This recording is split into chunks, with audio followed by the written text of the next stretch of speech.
सुप्रभात बेटा। आज मैं आपको पत्र लेखन के बारे में बताने जा रही हूँ। आम लोगों की यह धारणा है कि पत्र लिखने में किसी भी तरह का कोई प्रयास नहीं करना पड़ता, लेकिन वास्तव में पत्र लेखन भी एक कला है। पहले के समय में पत्र के द्वारा से ही लोग अपने परिजनों का हालचाल जानते थे, एक दूसरे को पत्र लिखते थे और डाकिये का इंतज़ार करते थे और उसे देवदूत अर्थात देवता भी माना जाता था। आपने तो शायद कोई पत्र किसी रिश्तेदार को नहीं लिखा होगा, लेकिन आज भी कार्यालय का जो भी काम है वो पत्र लेखन के द्वारा ही किया जाता है और इसलिए पत्र लेखन में अत्यंत सावधानी जो है वो बरतनी चाहिए। अब मैं बताऊंगी आपको कि पत्र जो है वो कितने प्रकार के होते हैं।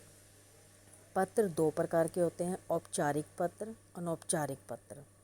कक्षा 10वीं के पाठ्यक्रम में औपचारिक पत्र हैं, अनौपचारिक पत्र नहीं हैं। तो मैं आपको औपचारिक पत्रों के बारे में ही आज बताऊंगी। औपचारिक पत्र जो हैं वो अलग अलग तरह के होते हैं, जैसे आवेदन पत्र। आवेदन पत्र, मान लो आपने स्कूल की प्रधानाचार्य को अपना सेक्शन बदलवाने के लिए, जुर्माना माफ़ करवाने के लिए, बस कंडक्टर की शिकायत, स्कूल बस कंडक्टर की शिकायत करने के लिए, स्कूल में पानी की समस्या के लिए आदि पत्र लिखने होते हैं। या आपको मान लो कहीं शादी पर जाना है, आप बीमार हो, तो स्कूल में आपने प्रधानाचार्य को जो भी पत्र लिखते हैं उसको हम आवेदन पत्र कहते हैं। अगला है शिकायती पत्र, शिकायत करना। शिकायत करने के लिए मान लो आपके घर में पानी की समस्या है, गली मोहल्ले में या घर में बिजली की समस्या है, सड़कों की प्रॉब्लम है, सफाई की है, तो ये सारे जो होते हैं ये शिकायती पत्र होते हैं। संपादकीय पत्र, संपादक किसको बोलते हैं? एडिटर को। तो मान लो आपने कोई कहानी लिखी है या कोई लेख लिखा है, आप उसको अखबार में छपवाना चाहते हैं, तो इसके लिए आप अखबार के संपादक को पत्र लिखेंगे। इसके अलावा मान लो आपने बिजली के खिलाफ़ या सड़कों के खिलाफ़ कोई शिकायत दर्ज करवाई, लेकिन उसकी कोई भी सुनवाई नहीं हुई, तब आपने इसको जन जन तक पहुंचाने के लिए हम संपादक को पत्र जो है वो लिख सकते हैं और इसको छपवा सकते हैं। पूछताछ संबंधी पत्र। पूछताछ संबंधी पत्र अर्थात आपने मान लो बैंक में अकाउंट खुलवाना है, खाता खुलवाना है, अकाउंट अर्थात खाता खुलवाना है, तो खाते के लिए पूछताछ पत्र बैंक में लिख सकते हैं। चेक बुक लेनी है, पैसे जमा करवाने हैं, कोई आपने अपने खाते के बारे में पूछना है कि उसमें कितना पैसा जमा है, तो ये सारे जो हैं आप पूछताछ संबंधी जो है वो पत्रों में आते हैं। व्यावसायिक पत्र, कार्यालय में जितना भी काम किया जाता है और उसके लिए एक दूसरे को जो संदेश देना होता है वो व्यावसायिक पत्रों के द्वारा ही दिया जाता है। तो अभी मैं आपको पत्र का प्रारूप बताऊंगी। जब भी हम पत्र लिखते हैं तो पत्र लिखते वक्त भेजने वाले का पता सबसे पहले ऊपर होता है। मान लो मैं पत्र लिख रही हूँ तो मेरा जो पता है वो सबसे ऊपर होगा, तो उसके लिए हम अपने घर का पता जो है लिख सकते हैं, या विद्यार्थी ये कर सकते हैं कि कोई भी एक पता जो है वो निश्चित कर लें, याद कर लें अच्छे से। जितने ज़्यादा पता आप सोचेंगे उसमें परीक्षा में आप जो है नहीं कर पाएंगे, भूल जाएंगे, तो इससे अच्छा है कि आप एक पता अच्छे से याद कर लें। और इसके अलावा आप ये भी कर सकते हैं कि आप जिसको भी अपने पत्र लिखना है तो अपना पता लिखने की बजाय प्रेक्षा भवन क ख ग लिख सकते हैं।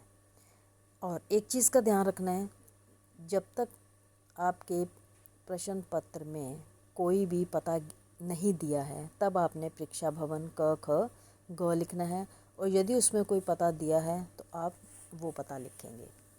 एक लाइन छोड़कर उसके बाद दिनांक लिखेंगे, फिर एक लाइन छोड़ेंगे, एक लाइन छोड़ने के बाद फिर आपने वो पता लिखना है जिसको आपने पत्र लिखना है, अर्थात पाने वाले का पता। तो यहाँ पे मैंने लिखा है अध्यक्ष महेशनगर थाना दिल्ली, अर्थात मैंने पुलिस थाना में जो है ये पत्र लिखा है। तो आपने इस चीज़ का ध्यान रखना है कि जब भी आपने पत्र लिखना है तो वो 3 लाइनों का पता होगा, उसमें थाने में कोई ना कोई बड़ा व्यक्ति जो है वो वहाँ पे बैठा होता है। तो उसके लिए अब जैसे हम थाने में लिख रहे हैं तो आप यहाँ पे या तो अध्यक्ष लिख सकते हैं या थाना अध्यक्ष लिख सकते हैं। और ये थाना जो है वो कौन से क्षेत्र में है, तो जैसे मैंने यहाँ पे लिखा है महेश नगर थाना, और ये जो क्षेत्र है ये कौन से शहर में है, तो मैंने दिल्ली लिखा है।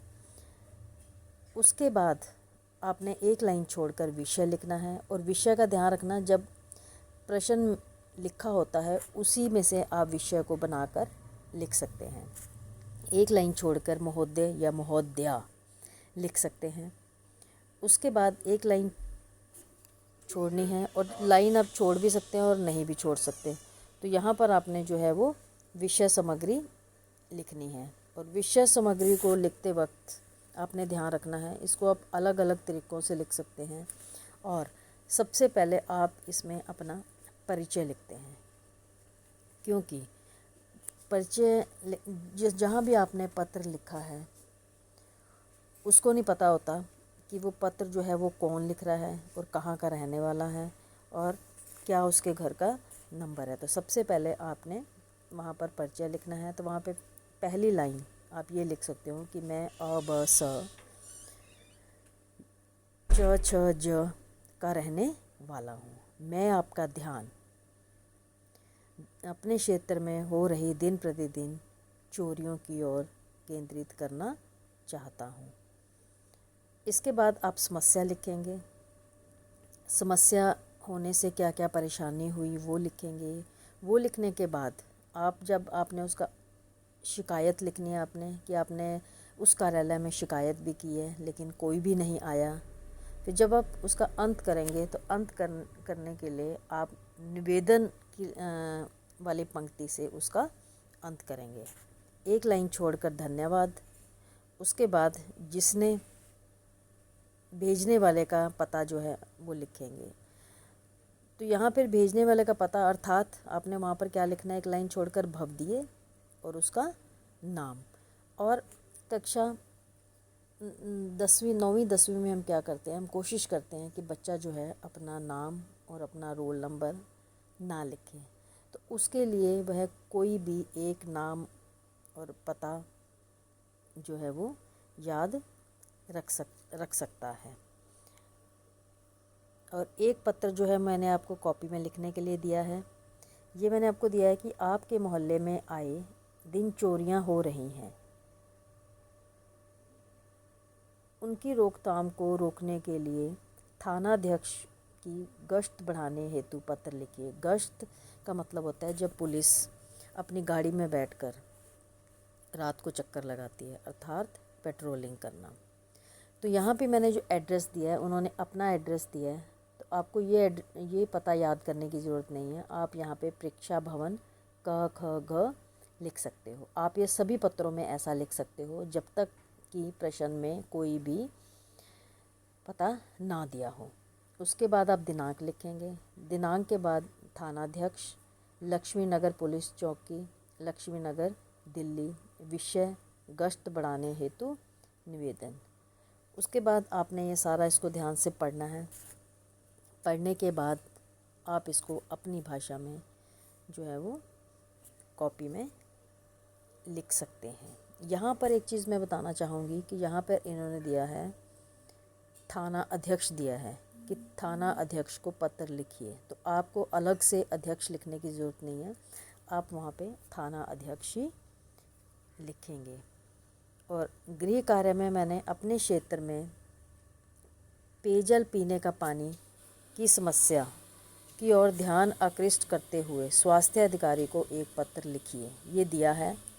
तो आपने इसको अपनी अपनी कॉपी में लिखना है। धन्यवाद।